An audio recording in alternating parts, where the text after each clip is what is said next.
శ్రేష్టమైన ద్రాక్షగా ప్రభువు నిన్ను నాటెనే, సిలువలో నీకై వెల చెల్లించి నీకు స్థానమిచ్చెను.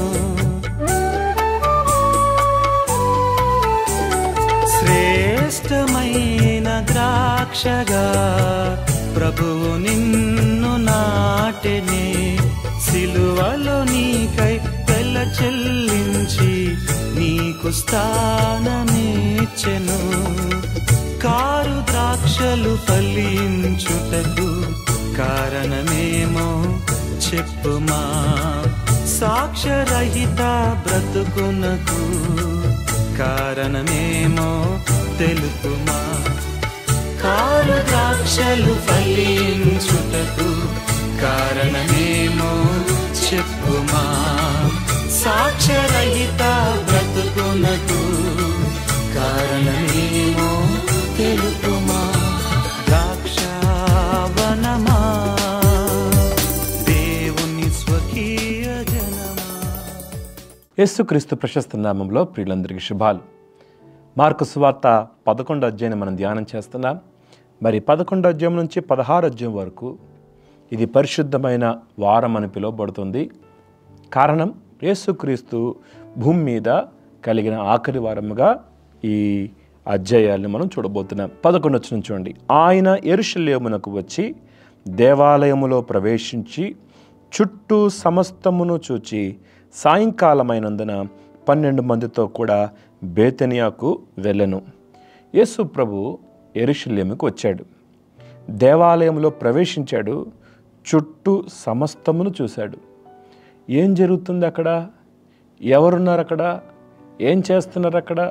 బహుశా పరిస్థితులన్నిటినీ ప్రభువు గుర్తించి ఆయన సాయంకాలమైనందున 12 మంది శిష్యులతో కూడా బేతనియా అనే ప్రాంతానికి వెళ్ళాడు.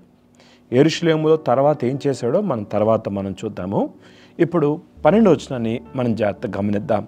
మరునాడు వారు బేతనియా నుండి వెళ్ళుచుండగా ఆయన ఆకలిగొని ఆకులు గల ఒక అంజూరపు చెట్టును దూరం నుండి చూచి దాని మీద ఏమైనాను దొరుకునేమో అని వచ్చెను. ఇక్కడ యేసు ప్రభు అంజూరపు చెట్టు వద్దకు వచ్చినట్లుగా మనం చూస్తాం. ఇంగ్లీష్లో ఫిగ్ ట్రీ అంటారు. అంజూరపు చెట్టు యొక్క విశేషం ఏంటంటే ఆకుకి ఒక్కొక్క కాయ ఉంటుంది. మా ఇంట్లో ఈ అంజూరపు చెట్టు ఉండేది. అంజూరపు చెట్టులో ఉన్న ప్రత్యేకతను నేను గుర్తించాను.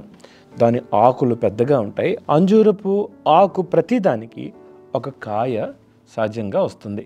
మరి యేసు ఈ అంజూరపు చెట్టు వద్దకు వచ్చాడు.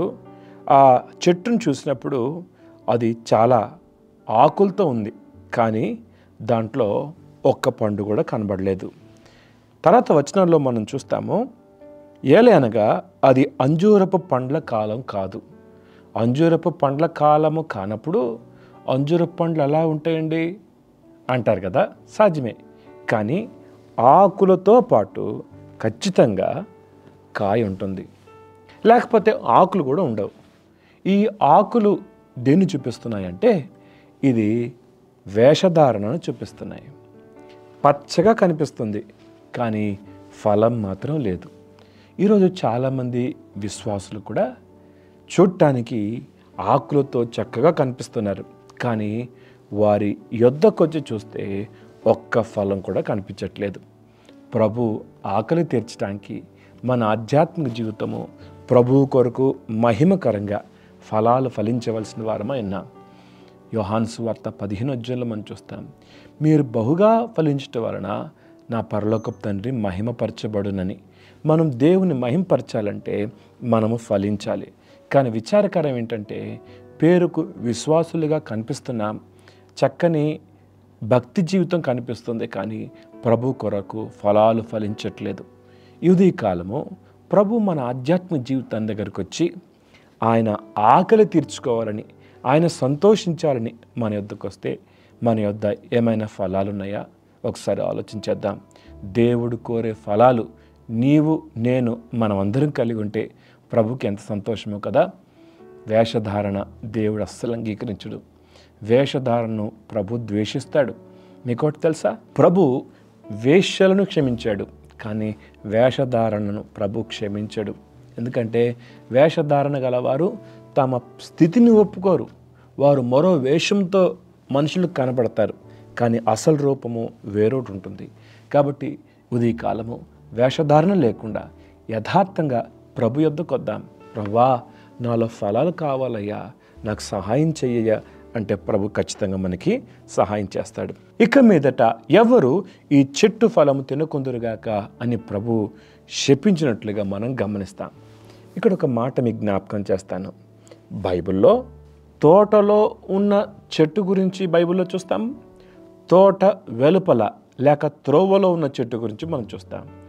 తోటలో ఉన్న చెట్టు తీసివేయ్ అని యజమానుడు చెప్పినప్పుడు తోటమాలి వేడుకున్నాడు, ప్రభువా ఈ సంవత్సరం కూడా ఉంచు అని వేడుకునే తోటమాలి తోటలో ఉన్న చెట్టు కొరుకుంటాడు.